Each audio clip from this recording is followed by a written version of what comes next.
Hello friends, நான் உங்களுடன் அடுத்த கதையில் இணைவது சுஜி சுரேஷ்.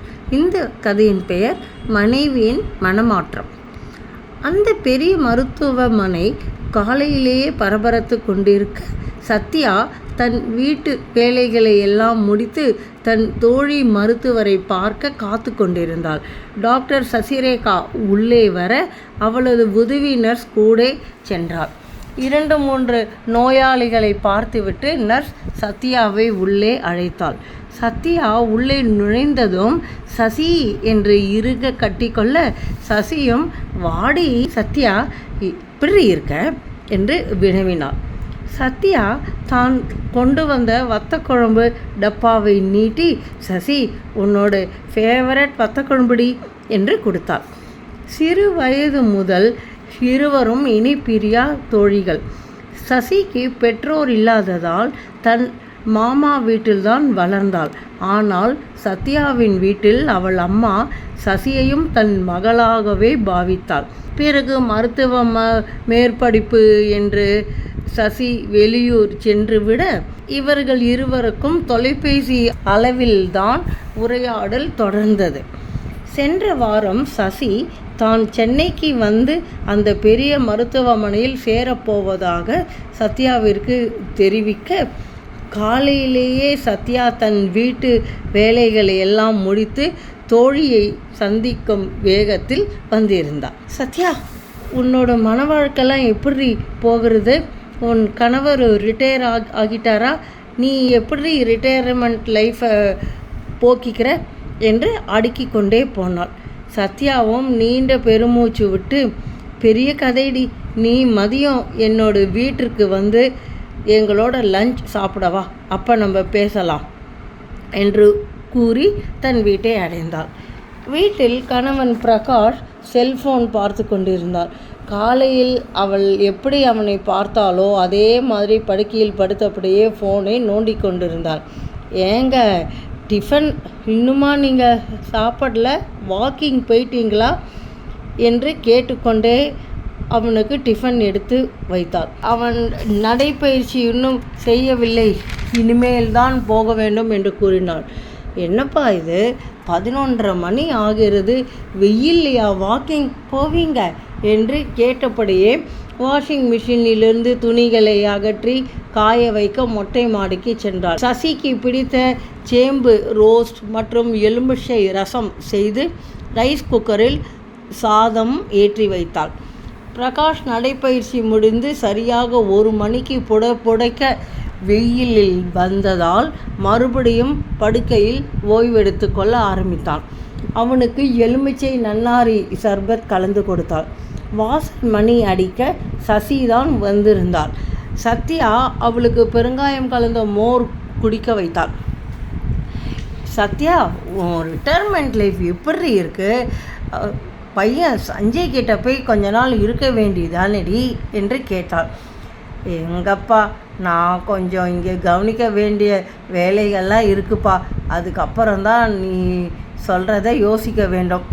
என் மகன் சஞ்சய்க்கு திருமணம் வேற ஏற்பாடு பண்ணணும்ப்பா, அதன் பிறகு கண்டிப்பாக போவேன் என்று பதிலளித்தார். வெளியே எட்டி பார்த்த பிரகாஷை சத்யா அழைத்தாள். ஏங்க, என்னோட க்ளோஸ் கிளாஸ்மேட்டுங்க சசிரேகா இப்போ பெரிய டாக்டராக இருக்காங்க என்று கணவனுக்கு அறிமுகப்படுத்தினாள். பேருக்கு அவன் தலை அசைக்க தன் அறைக்குள் மறுபடியும் புகுந்து கொண்டான். சசி 2 மணிக்கு சாப்பிடலாமாடி என்று கேட்க, அவளும் உன் கணவர் எப்போது சாப்பிடுவார் என்று கேட்டாள். சத்யாவின் முகமே வாடியது. வாடி, நம்ம மாடி ரூமுக்கு போய் பேசலாம் என்று கூறி அவளை அழைத்து சென்றாள். அவளுக்கு பிடித்த முறுக்கும் தட்டையும் எடுத்துக்கொண்டு சத்யா மாடி அறைக்கு வந்தாள்.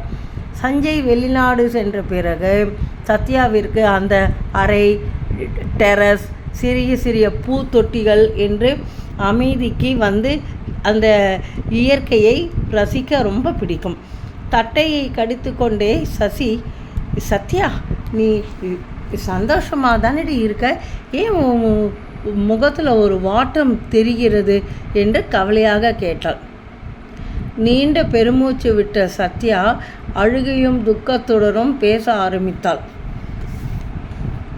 சசி, என் கணவர் என்னை விட்டு பிரிய போவதாக கூறுகிறார்டி, எனக்கு என்ன செய்வது என்றே தெரியவில்லை என்றாள்.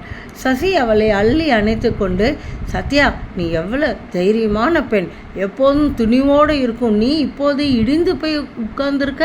இப்படி இருக்கக்கூடாது. என்னிடம் பகிர்ந்தால் நான் என்னால் முடிந்த ஹெல்ப் உனக்கு கண்டிப்பாக செய்வேன் என்று ஆறுதல் படுத்தினாள். நான் கல்யாணம் செய்து வந்த நாள் முதல் குடும்ப பொறுப்புகளை எல்லாம் ஏற்றுக்கொண்டு வேலைக்கும் சென்று பையனையும் படிக்க வைத்து கிளாஸு டியூஷன் என்று எல்லா வீட்டு பொறுப்புகளையும் எடுத்துக்கொண்டேன்டி. உனக்கு தான் எல்லாமே தெரியுமே. எங்கள் 2 பேரும் சிறு சிறு சண்டைகள் மனஸ்தாபங்கள் வரும். ஆனால் உறவு நிலைக்க வேண்டும் என்று நானே சென்று பேசி விடுவேன். சஞ்சய்க்கு பள்ளி காலேஜ் என்று சேர்த்து இன்ஜினியரிங்கும் முடித்து MBA வரைக்கும் படிக்க வைத்து இப்போது துபாயில் நல்ல வேலையில் இருக்கிறான். நான் இவருக்கு ஒரு பொறுப்பும் தரவில்லை, அவராகவும் ஒரு பொறுப்பும் ஏற்றுக்கொண்டதும் இல்லை. வீட்டில் ஏதாவது பிரச்சனை என்றால் டூர் போட்டு தப்பி விடுவார். நானும் அதை படுத்தாமல் எல்லா பிரச்சனைகளும் சமாளித்து இன்று வரை குடும்பத்தை செலுத்தி வருகிறேன். ரிட்டையர்மெண்ட் பிறகு இவருக்கு சுட சுட சமைத்தும் போடுகிறேன். என் விருப்பம் எல்லாம் இந்த வயதில் ஒற்றுமையாக இருக்க வேண்டும், ஒரு நல்ல தோழன் தோழி போல் இருக்க வேண்டும். ஆனால் அவருக்கு அதில் கொஞ்சம் கூட விருப்பம் இல்லைமா. சிறிது காலம் தனியாக போய் தான் இருப்பதாக கூறிக்கொண்டிருக்கிறார். நான் அவரிடம் ஒரு கோரிக்கை கூட கேட்டது கிடையாது. எனக்கு புடவை வேண்டும், நகை வேண்டும் என்று ஒரு ஆசையும் இல்லை. என் பேச்சை ஒருபோதும் மதிப்பதும் இல்லை, உடம்பையும் பார்த்து கொள்வதில்லை. எனக்கு ஒற்றுமையாக சந்தோஷமாக வாரம் ஒரு கோவில், YMCA சென்று நடைபயிற்சி, மாதத்தில் 2 நாட்கள் ஹோட்டல் மற்றும் ஒரு சினிமா என்று பொழுதுபோக்க வேண்டும் அவருடன் என்று ஆசை. ஏன் அவருக்கு இதில் எல்லாம் இன்ட்ரெஸ்ட் இல்லை என்று தெரியவில்லை. இதை பற்றி சஞ்சயிடம் கூறவில்லை. அப்படி ஒருவேளை அவனிடம் கூறினால் எங்களை அசிங்கமாக நினைப்பான் என்று கூறி முடித்தார். சத்யா, நாம் சாப்பிட போகலாம், எனக்கு 4 மணிக்கு டாக்டர்ஸ் மீட் இருக்குமா என்றும் உன்னை நான் இன்று இரவோ நாளையோ சந்திக்கிறேன் என்று கூறினான். பிரகாஷும் இவர்களுடன் சேர்ந்து சாப்பிட்டான். சசியுடன் சகஜமாகவே பேசினான். பிறகு விடை பெற்று செல்லும் பொழுது தன் பொருட்கள் எல்லாம் நாளை மதியம் வருவதாக, பக்கத்து அப்பார்ட்மெண்ட்ஸில் தான் தானும் தங்கப்போவதாக கூறினார். தன் மாமாவிற்கு குழந்தை இல்லாததால் அவர் இருந்த வீட்டை பெரிய அளவில் 5 ஃப்ளாட்டாக கட்டி அதில் 2 வீட்டை தான் வைத்துக்கொண்டு மற்ற 3ஐ விற்று விட்டார். இப்பொழுது மாமியும் இல்லாததால் மாமாவுடன் தான் வந்து இருப்பதற்காக சில சாமான்கள் வந்து குடியேறப் போவதாக கூறி சென்றார். சத்யாவிற்கு ஒரு பாரத்தை இறக்கிவிட்ட சந்தோஷத்தில் சிறிது நேரம் ஓய்வெடுத்தாள். பிறகு 4:30 மணிக்கு எழுந்து டீ போட்டு கணவனுக்கு கொடுத்துவிட்டு தான் காய்கறி வாங்கி கொண்டு நடைப்பயிற்சி போயிட்டு வருகிறேன் என்று கூறி சென்றாள். அங்கு தன் தோழிகளுடன் பார்க்கில் சில நேரம் செலவழித்துவிட்டு 6 மணி அளவில் வீட்டுக்கு வந்தபொழுது பிரகாஷ் தான் ஒரு இன்வெஸ்ட்மெண்ட் மீட்டுக்கு போவதாகவும் இரவு உணவு தனக்கு இல்லை என்றும் சொல்லிவிட்டு கிளம்பினார். தனக்கு மட்டும் டிஃபன் என்ன பண்ணுறது என்று அவளுக்கு பிடிக்காமல் யூடியூபில் சமையல் குறிப்பு பார்த்து கொண்டிருந்தார். ஒரு பால் குடிச்சுலாம் போகிறோம் என்று எண்ணிக்கொண்டு அப்பொழுது சசியிடமிருந்து ஃபோன் வந்தது. சத்யா, நீ கூறியதை எல்லாம் ஆலோசித்து பார்த்தால் சில மாற்றங்கள் நீ செய்து கொள்ள பழகி கொள்ள வேண்டும். இப்பொழுது நீ ஃப்ரீ என்றால் பேசலாமா என்று கேட்க, நீ வரையாடி இப்போ எங்கள் வீட்டுக்கு பிரகாஷும் இல்லை, நம்ம 2 பேரும் கொஞ்சம் மனம் விட்டு பேசலாமே என்று கூற, சசியும் இன்னும் ஒரு 15 நிமிஷத்தை அங்கே இருப்பேண்டி என்று கூறி ஃபோனை வைத்தாள். சத்யா உற்சாகமாக இருவருக்கும் இட்லியும் தேங்காய் சட்னியும் செய்து முடிக்க சசி மணி அடிக்க இருவரும் இட்லி சட்னி சுவைத்து படியே பேச ஆரம்பித்தாள். சத்யா, நீ நினைக்கிற மாதிரி ஓய்வுக்கு பிறகு வாழ்க்கையை மாற்றிக்கொள்ள பிரகாஷ்க்கு விருப்பமில்லை. அவரிடம் 36 வருடங்கள் மேல் வாழ்ந்தோம். நீ அவரை சரியாக புரிந்து கொள்ளவில்லை. சத்யா உடனே, ஏண்டி, நான் தானடி எல்லா பொறுப்பையும் தனி ஆளாக ஏற்று என்று ஆரம்பிக்க, பொறு சத்யா, அதற்காக நீ அவரிடம் சர்டிஃபிகேட் எதிர்பார்த்தால் நீ பெரிய முட்டாள். நீ உன் அலுவலகத்தில் கடைநிலை ஊழியரிடம் இருந்து மேல் அதிகாரி வரை பழகும் வேலை உனக்கு. ஆனால் பிரகாஷ் ரீஜனல் ஹெட்டாகவே இருந்து விட்டார். நீ உன் கீழ் வேலை செய்பவரிடம் கெஞ்சி கொஞ்சி வேலை வாங்கும் சாமர்த்தியம் உள்ளவள். ஆனால் பிரகாஷ் தன் பிஏவிடம் இது வேண்டும் அது வேண்டும் என்று ஆர்டர் செய்யும் வேலை. நீ அலுவலகத்தில் உன்னை எல்லாரும் அப்ரிஷியேட் செய்து உனக்கு பழகி போய்விட்டது. அதனால்தான் நீ அவரிடம் சர்டிஃபிகேட் எதிர்பார்க்கிறாய். இல்லை, பிச்சை கேட்கிறாய். நீ இது நாள் வரை சந்தோஷமாக உன் கடமைகளை செய்யவில்லை, சந்தோஷத்திற்காக செய்தாய். அதனால்தான் நீ அவரிடம் பிச்சை போடு என்று வாழ்கிறாய். நீ நம் குடும்பம் என் கடமை என்று எடுத்து எல்லா பொறுப்புகளையும் சுமந்து நல்லபடியாக செய்துவிட்டாய். அதன் திருப்தியோடு இரு. அவரிடமிருந்து நீ பல முறை புரிய வைத்து ஒரு மாற்றமும் இல்லை.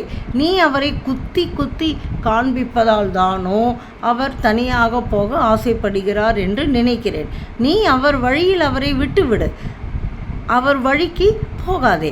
அவரை தனிமையாக இருக்க விடு. 6 மாதம் 3 மாதம் என்று தனியாக இருக்கட்டும். நீ சஞ்சயுடன் ஒரு 2-3 மாதங்கள் சென்று விட்டு வா. அவர் தன் வாழ்க்கையை பார்த்து கொள்ளட்டும். அவரை பிரிந்து இருக்கும்போது நீ அவரை பற்றியே நினைக்காதே. ஒரு கேப் கொடு. பொறுப்பு ஏற்ற நீ அதிகம் வருத்தப்பட மாட்டாய். ஆனால் எல்லா வேலைகளையும் தானே செய்ய வேண்டிய கட்டாயத்தில் பிரகாஷ் இருந்தால்தான் உன் அருமை அவருக்கு புரியும். 6 மாதமோ 3 மாதமோ அவர் மறுபடியும் உன்னுடன் வந்தபோது அவர் அவராக தான் இருப்பார். நீ எதிர்பார்க்கும் மாற்றம் கிடைக்காமல் கூட போகலாம். நீ உனக்கு பிடித்த சமையல் செய்து ஒரு யூடியூப் சேனல் ஆரம்பி. சஞ்சயுடன் 2-3 மாதங்கள் போய் தங்கு. அவனுக்கு ஒரு நல்ல வரன் பாரு. உனக்கு எவ்வளவோ நல்ல மாற்றங்கள் மனதில் உண்டாகும் என்று கூறி இரவு புறப்பட்டு சென்றார். பாதி வீடுகளில் மனைவியின் அவஸ்தை இது மாதிரி தான் உள்ளது. புரிந்து கொள்ளாமல் இருக்கும் கணவனை குத்தி காண்பிப்பது, தன் வழிக்கு கொண்டு வருவது என்று செய்ய மனைவிக்கு தான் அது தண்டனையாக இருக்கும். காலையில் புத்தம் புதிய மனதிடத்துடன் சத்யா எழுந்து தன் வேலைகளை சந்தோஷத்துடன் ஆரம்பிக்க சஞ்சயிடமிருந்து ஃபோன் வந்தது. தனக்கு 3 மாதம் அங்கு வந்து இருப்பதற்காக டிக்கெட் புக் செய்ய சொன்னாள். சத்யாவின் மனமாற்றம் தொடர்ந்து நீடிக்க வேண்டும் என்று இந்த கதையை முடிக்கிறேன். உங்களோட கருத்து என்ன என்பதை இந்த சப்ஸ்கிரைப் செய்து லைக் பட்டனை தட்டி கமெண்டில் போட்டால் அதற்கு ஏற்றாமல் எனக்கு ஒரு மோட்டிவேஷன் கிடச்சி மற்ற கதைகளையும் நான் எழுதி உங்களுடன் இணைவேன். நன்றி, வணக்கம்.